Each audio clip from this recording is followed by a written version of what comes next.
I have built bridges that will outlast my grandchildren.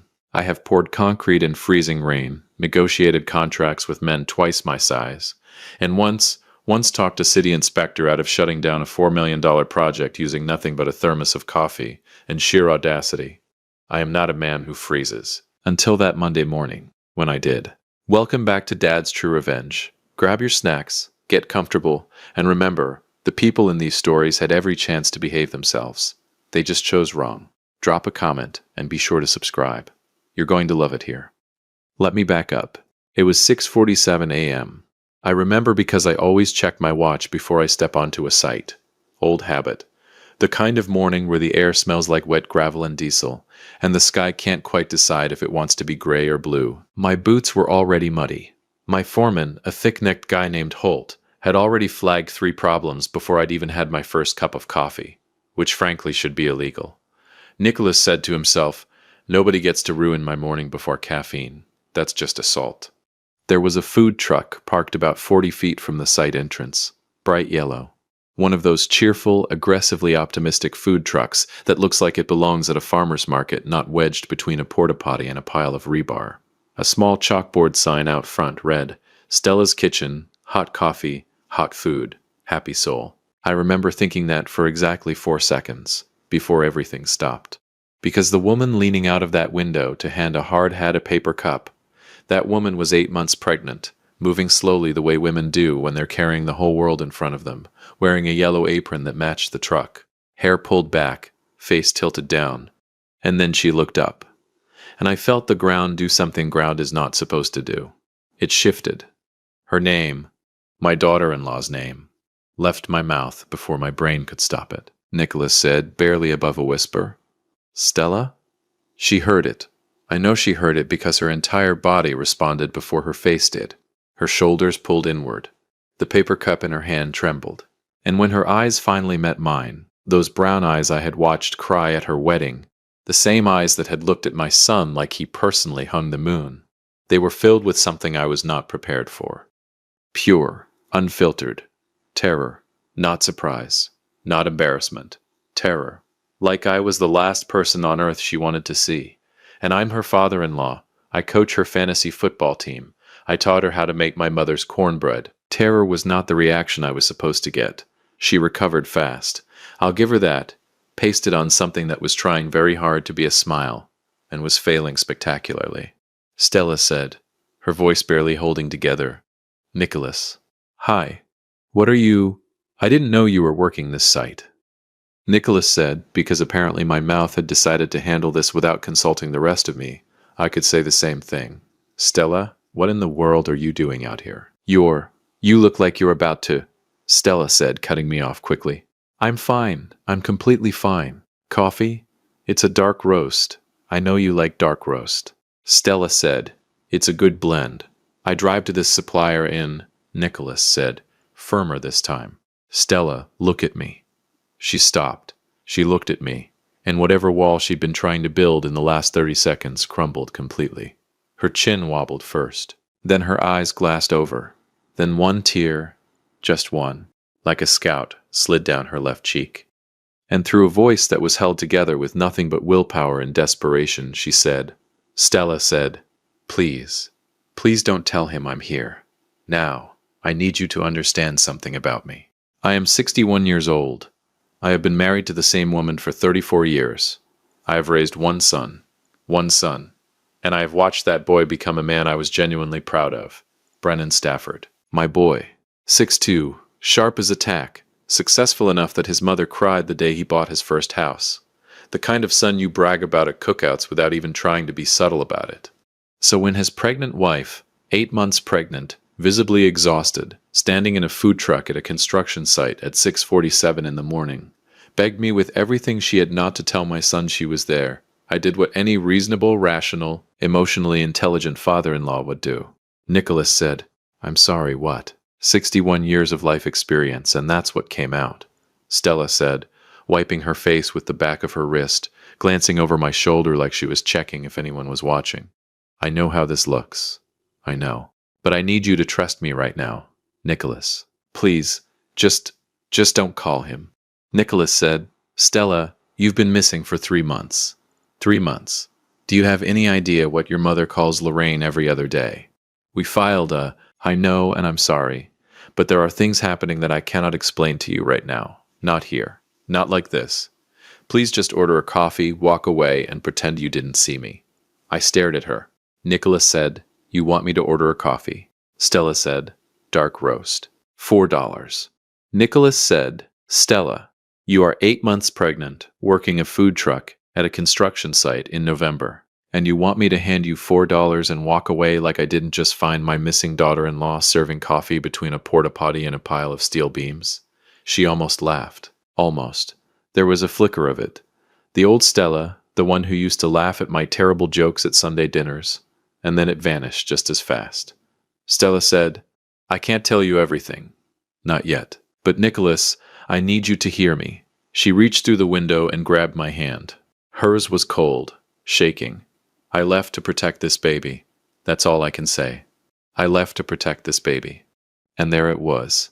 6 words that cracked something open in my chest that I didn't know could crack. I left to protect this baby. Not I needed space. Not Brennan and I are having problems. Not any of the dozen explanations I had rehearsed in the 3 months since she'd vanished. I left to protect this baby. From what?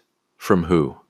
I looked at my daughter-in-law's face, really looked, the way you look at something when you suddenly suspect you've been reading it wrong for years, and a thought began forming in the back of my mind. Slow at first, like a crack in concrete you almost miss. Almost, Nicholas said quietly, carefully, the way you speak when you're suddenly afraid of your own question. Stella, does this have anything to do with Brennan? Her jaw tightened. Just a flicker. But I've been reading faces on job sites for 30 years. I know what a person looks like when they're deciding how much of the truth to give you. And what she said next, 3 words, delivered so carefully, they felt rehearsed. I stood at that window for another long moment. The site was waking up around me. Boots on gravel. Someone's radio playing country music 3 trailers down. Holt hollering something about a delivery. The whole ordinary morning continuing like the ground hadn't just shifted under my feet. I reached into my jacket, pulled out a 5, slid it through the window. Nicholas said, looking her dead in the eyes, Keep the change. And Stella, I'll be back at lunch. She opened her mouth. Nicholas said, Don't argue with me. I'm still your father-in-law. I walked back toward the site. Didn't look back. Couldn't. Because if I had looked back, she would have seen my face. And my face in that moment was doing something I hadn't let it do since the night my father died. It was falling apart. Because somewhere between please don't tell him and I left to protect this baby, a question had lodged itself in my chest like a splinter of rebar. Cold, sharp, and impossible to ignore. What exactly had my son done? And the darker, quieter question beneath it, the one I wasn't ready to say out loud yet. What exactly did I not know about the man I raised? If you've made it this far, do us one quick favor. Subscribe. A lot of people watch without ever doing it, but it costs you nothing and means everything to us. Thank you, genuinely. I have never been a man who talks to himself. That's always been Lorraine's department. She holds full conversations with the dishwasher, argues with the television, and once spent 20 minutes explaining to a houseplant why it was being dramatic. I married a woman who talks to plants. 34 years and I still find it charming. But that Monday, driving home from the site at 6:30 in the evening, I talked to myself the entire 40-minute drive. Nicholas said, to nobody in particular, both hands gripping the steering wheel like it owed him money, She's protecting the baby. From what? From who? From Brennan? My Brennan? The same Brennan who cried at the end of Marley and Me and tried to pretend he had something in his eye? That Brennan? The steering wheel didn't answer, unhelpful. I had gone back to the food truck at lunch, exactly like I promised, and Stella had looked at me with those exhausted eyes and said exactly 11 words. Stella said, "Not here, Nicholas. Tonight. There's a diner on Mercer called Patty's, 8 o'clock. And then she'd handed me a grilled cheese sandwich and charged me $7, which honestly felt like a personal attack given the circumstances. So now I was driving home to my wife, to Lorraine, to the woman who has shared every secret, every fear, every terrible decision and brilliant idea with me for 34 years. Except I needed to think before I spoke to Lorraine. Because here's the thing about my wife that I love deeply and find occasionally terrifying. Lorraine Stafford does not have a poker face. The woman cannot lie. She cannot even withhold information gracefully. When she knows something she's not supposed to tell you, she gets this look, this very specific, very particular tightening around her eyes, like she's physically holding the words inside her mouth with her jaw muscles. I had seen that look before. I had seen it the week before Stella disappeared. I just hadn't known what I was looking at. She was in the kitchen when I walked in, making her Monday pasta, the one with the Italian sausage and the cherry tomatoes that she's been making since 1987 and refuses to change a single ingredient of, because, as she puts it, Lorraine said, "If it's not broken, Nicholas, we don't fix it." She said that about the pasta. She said that about our couch. She said that about our marriage twice. Both times during arguments, she was winning. I set my keys on the counter, washed my hands at the sink, watched her stir the pot with the easy practiced rhythm of a woman completely at home in her own Monday evening. And then I said it, Nicholas said, casually, the way you drop a match into dry grass and step back. "I saw Stella today." The spoon stopped. Just for a half second. Just a fraction of a pause that a stranger would never catch. But I'm not a stranger. I'm her husband of 34 years. "I catch everything," Lorraine said, her voice landing just a half note too controlled. "Oh?" Nicholas said, "Yeah. She's working a food truck, out on the Mercer construction site, 8 months pregnant, running a whole operation by herself." Lorraine said, "Is she okay?" Now, here's what's interesting, and stay with me here because this matters. She did not say, "What? Stella? Our Stella? How? Where has she been?" She did not say, "Oh my God, Nicholas, are you serious right now?" She did not drop the spoon. She did not spin around. She did not do any of the 12 things a woman does when she hears genuinely shocking news for the first time. She said, "Is she okay?" Like someone who already knew Stella existed in the world and was simply receiving a status update. I let that sit in the air between us for a long moment. Let it breathe. Let her feel it. Nicholas said, slow and deliberate, "Lorraine." Lorraine said, "The pasta's almost ready, you should sit down." Nicholas said, "Lorraine, look at me." She turned around, and there it was. That tightening around her eyes. That jaw muscle working overtime. 34 years of marriage, and she still thinks she can hide it from me. Nicholas said gently, "Because I know my wife, and I know that pushing Lorraine Stafford too hard is like pushing a door that opens inward. You just end up hurting yourself. How long have you known where she was?" She opened her mouth, closed it. Lorraine said, "Nicholas." Nicholas said, "How long?" The spoon went down on the counter, carefully, the way you set something down when your hands might not be steady enough to hold it. Lorraine said, not meeting my eyes, 6 weeks. The kitchen went very quiet. Nicholas said, 6 weeks. Lorraine said, "She called me. She made me promise." Nicholas said, 6 weeks, Lorraine. "I have been calling hospitals. I have been driving past her mother's house. I called 3 of her college friends, whose names I could barely remember. 6 weeks ago, while I was doing all of that, you already knew she was okay." Lorraine said, and her voice cracked right down the middle, "She made me promise, Nicholas. She's my daughter-in-law. She called me from a gas station payphone crying so hard I could barely understand her. And she said, 'Mom, I need you to know I'm alive, but I need you to not tell anyone.' And what was I supposed to do? What would you have done?" And the honest, terrible answer was, I didn't know. I pulled out a chair and sat down at the kitchen table. The pasta was bubbling softly behind Lorraine. The kitchen smelled like it always smelled on Mondays. Garlic and tomato and home. Everything warm and familiar and suddenly slightly tilted, like a picture frame knocked 2 degrees off center. Nicholas said, "Does this have something to do with Brennan?" And this time she didn't deflect. She didn't reach for the pasta, or check the stove, or find something in the kitchen to busy her hands with. She just looked at me, with those eyes I have known for 34 years, and what I saw in them was not guilt, it was not evasion, it was grief, the quiet, private grief of a woman who has been carrying something very heavy, completely alone, for a very long time. Lorraine said, barely above a whisper, "There are things I need to tell you, Nicholas. Things I should have told you a long time ago. But I need you to promise me something first." Nicholas said, "Promise me. Before I say a single word, promise me that you will hear everything before you react, all of it. Because if you react in the middle, I'll lose my nerve and I won't be able to finish." I looked at my wife, at the woman who irons her pillowcases and argues with houseplants and has made the same pasta every Monday for 37 years. The woman I thought I knew every corner of. Nicholas said, "Talk to me."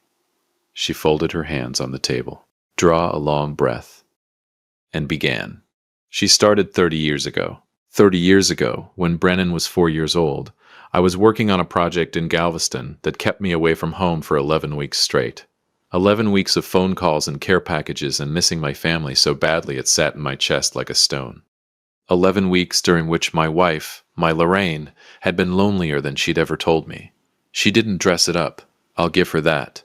She told it plainly, the way you confess something you've rehearsed 1,000 times in the mirror, quickly, before the courage runs out. There had been someone, a man from her book club. It lasted 6 weeks. It had ended before I came home. She had spent the last 30 years making sure it never touched our marriage, never touched our son, never touched anything she loved.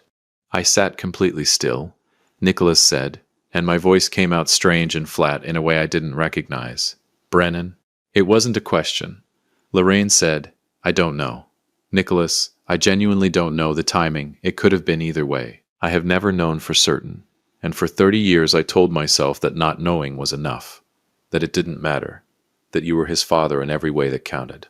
Nicholas said, Does Stella know? The missing piece. The crack I'd almost missed.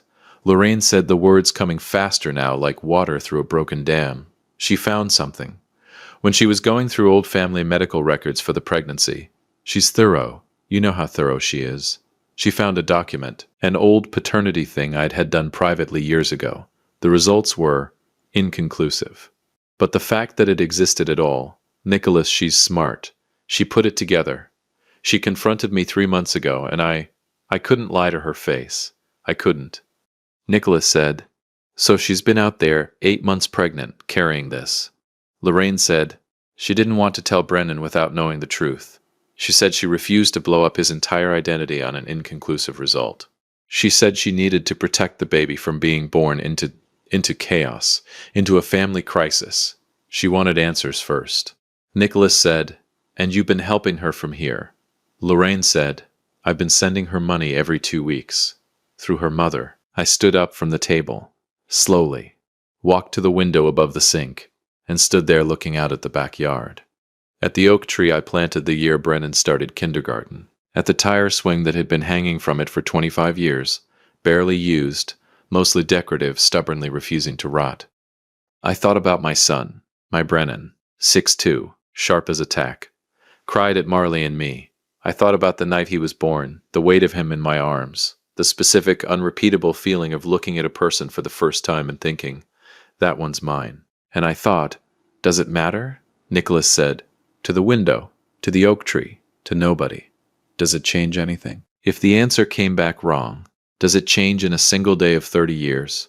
Lorraine said behind me, her voice wet and small, That's what I've been asking myself for 3 decades. I turned around. Nicholas said, What time is it? Lorraine said, confused, Almost 7:30. Why? Nicholas said, reaching for my keys off the counter, Because I have a meeting at Patty's Diner on Mercer at 8 o'clock, and I think it's time we got some answers. Lorraine said, Nicholas said, Get your coat, Lorraine. She looked at me. Something moved across her face.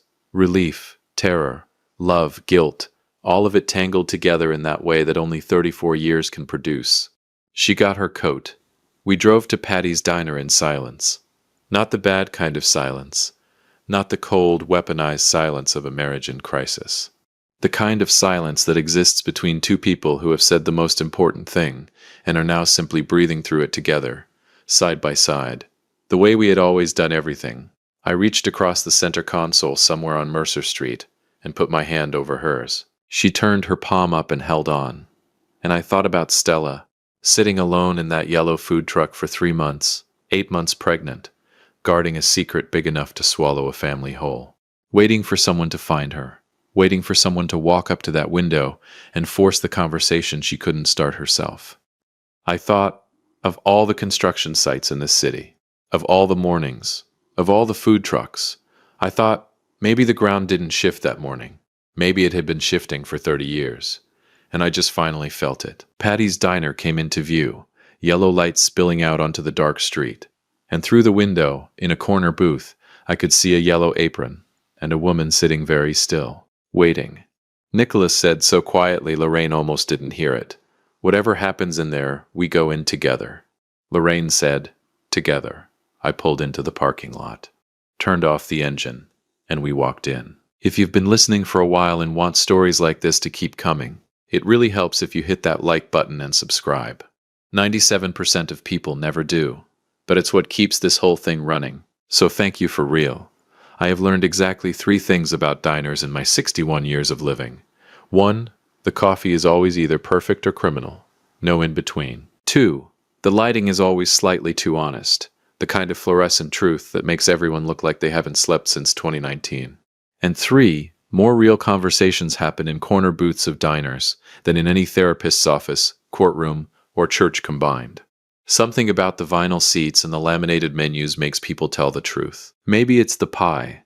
Patty's diner smelled like bacon grease and coffee and something cinnamon rotating slowly in a glass case by the register. A woman behind the counter, presumably Patty, built like someone who has survived several decades of difficult customers and is prepared to survive several more, pointed us toward the back without being asked. She'd seen people walk in with our faces before. People who needed a corner booth. Stella saw us the moment we walked in. Both of us.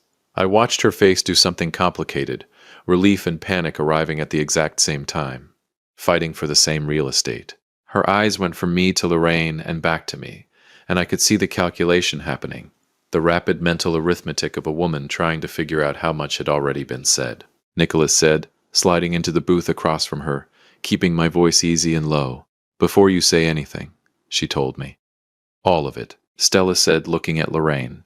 "Mom," Lorraine said, sliding in beside me, reaching across the table and covering Stella's hand with both of hers. "I know, baby. I know. But we couldn't keep doing this. You're 8 months pregnant and sitting alone in a diner, and that's not how this family operates," Stella said. "This family is built on a secret." Patty's waitress, 17 years old, completely unbothered, the way only teenagers in diners can be, appeared and asked if we wanted coffee. All 3 of us said yes simultaneously, with an urgency that probably concerned her. She brought 4 cups, poured one for herself at the counter. Good instincts, that girl. We sat there for a moment, the 3 of us, steam rising from 3 coffee cups, the weight of 30 years sitting in the middle of the table like a 4th person nobody wanted to acknowledge. Nicholas said, looking at Stella directly. "Tell me what you found," Stella said, wrapping both hands around her mug.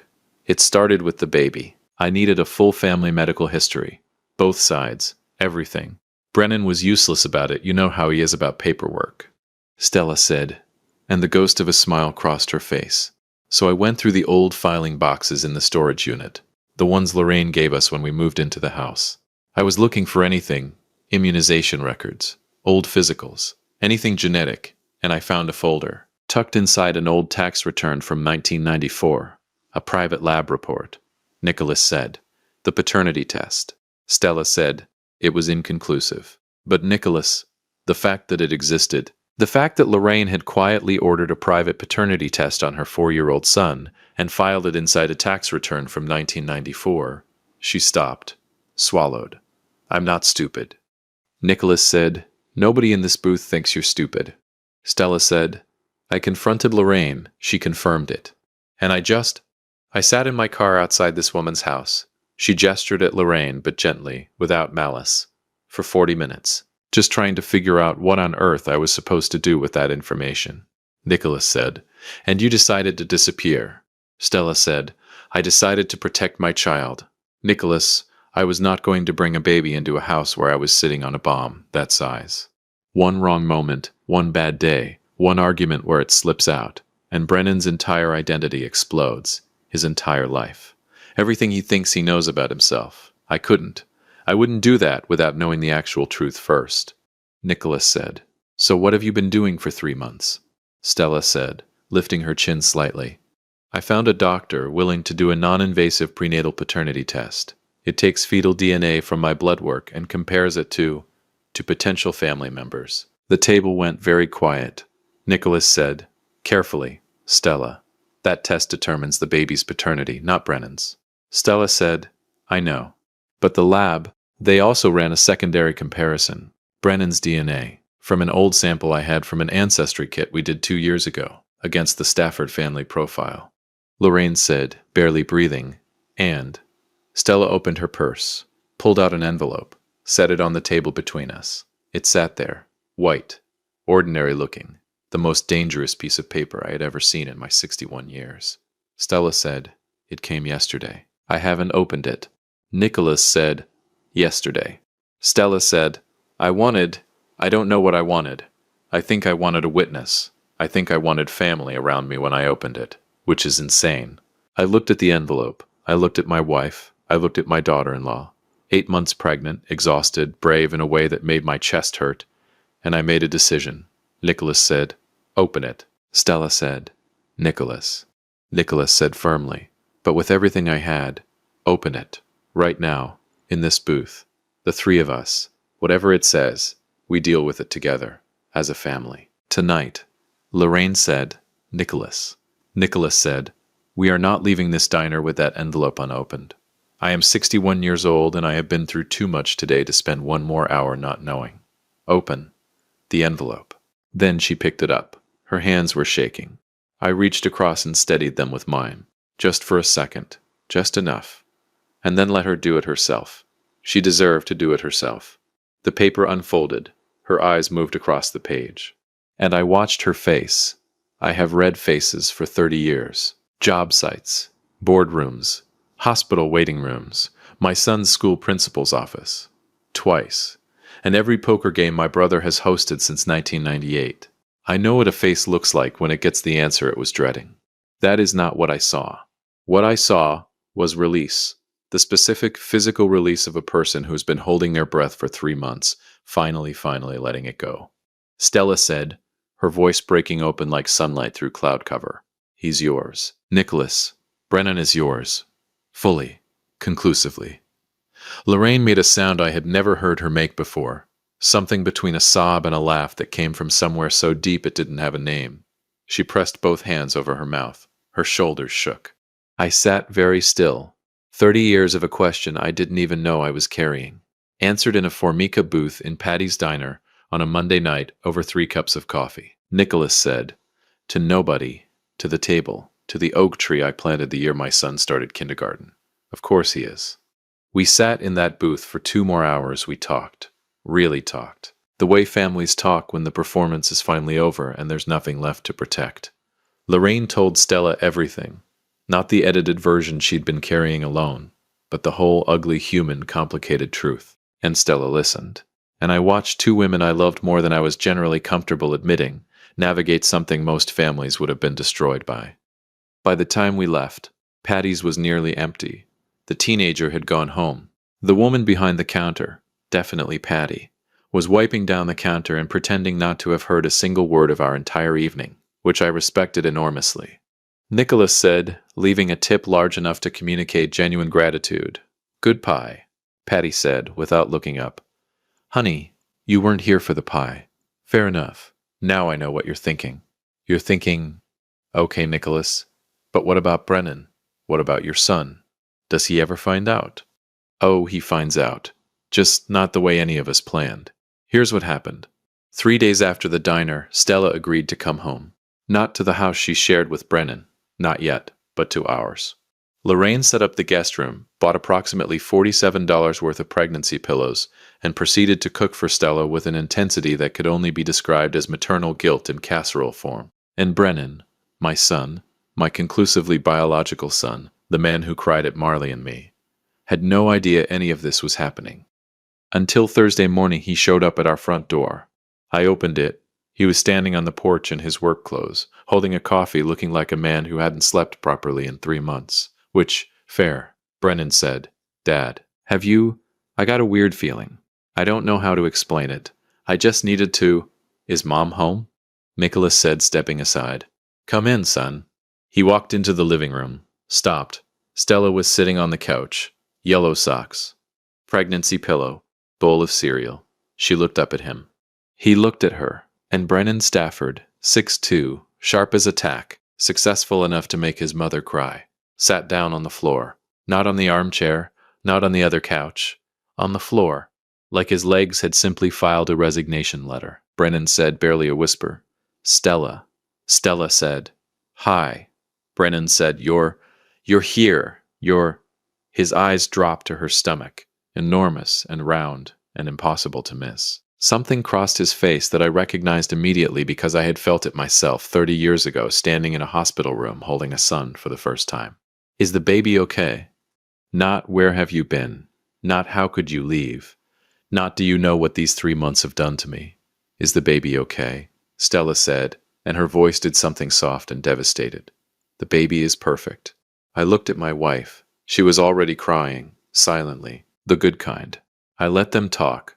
Lorraine and I went to the kitchen and made coffee we didn't need, and found 100 small tasks to occupy our hands with, and we let our son and his wife sit in our living room and begin the long, necessary, painful work of telling each other the truth. All of it. Here is where the revenge part comes in. Because you've been patient, and you deserve it.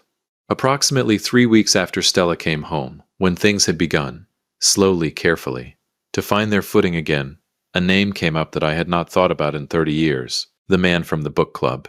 His name doesn't matter. What matters is that he was, apparently, still alive and well, and living 40 minutes outside the city. Semi-retired. Comfortable. Completely unaware that for 30 years his brief 6-week catastrophe of a decision had been sitting like unexploded ordnance inside someone else's family. He found out, though, not from me, not from Lorraine, from Stella. Because Stella, my daughter-in-law, who had spent 3 months alone in a yellow food truck protecting a family that didn't even fully know it needed protecting, had quietly, methodically spent some of those 3 months doing research. She had found him, documented everything. And she had sent a very detailed, very precise, completely legal letter to his current wife, his adult children. And here is the part that I will never stop being quietly delighted by. The local historical society board he sat on as a respected community elder. The letter contained no accusations, no drama, no demands, just questions. Specific, pointed, chronologically accurate questions that only a man with something to hide would struggle to answer. Nicholas said, when Stella told me, trying very hard to keep my face neutral, that was thorough. Stella said, butter wouldn't melt. I had a lot of time in that food truck. Nicholas said, apparently. Stella said, he also owes 30 years of karma. I simply helped it find the address. I looked at this woman, this extraordinary, complicated, ferociously intelligent woman who had walked into our family 5 years ago and quietly become its backbone without any of us fully noticing. Nicholas said, Brennan doesn't deserve you. Stella said, I know, but I love him anyway. Nicholas said, that's very generous of you. Stella said, I'm aware. The baby came on a Friday morning, 6 weeks after all of this. A girl, 7 pounds, 4 ounces. Absolutely furious about being born, which Lorraine says is a Stafford trait and I choose to take as a compliment. They named her June. I held her in the hospital room while Brennan filled out paperwork. Because some things are genetic, and his relationship with paperwork is apparently my fault. And Stella watched me from the bed with tired eyes and expression I couldn't quite name. Nicholas said to June very quietly, so only she could hear, you have no idea what we went through to get you here safely. Absolutely no idea. And held on. Nicholas said to the room, to the oak tree 40 minutes away, to 30 years of questions finally answered in fluorescent light and corner booths and yellow food trucks. Welcome to the family, June Stafford. But I have never built anything, not one single thing in 61 years. As sturdy as what was rebuilt in this family over 3 months of secrets, 1 diner booth, and a woman in a yellow apron who was brave enough to say please don't tell him to exactly the right person. Because sometimes the cracks in a foundation aren't the end of the structure. Sometimes they're just showing you where it needed to be stronger all along. And sometimes, not always, but sometimes, the most important thing a man can do is walk up to a food truck window on a Monday morning, order a dark roast, and refuse to walk away, even when he's told to. Especially when he's told to. If you liked this story, join our community by hitting that like button and subscribing for more real, raw, and family-centered stories. And as always, thank you for being a part of this sphere.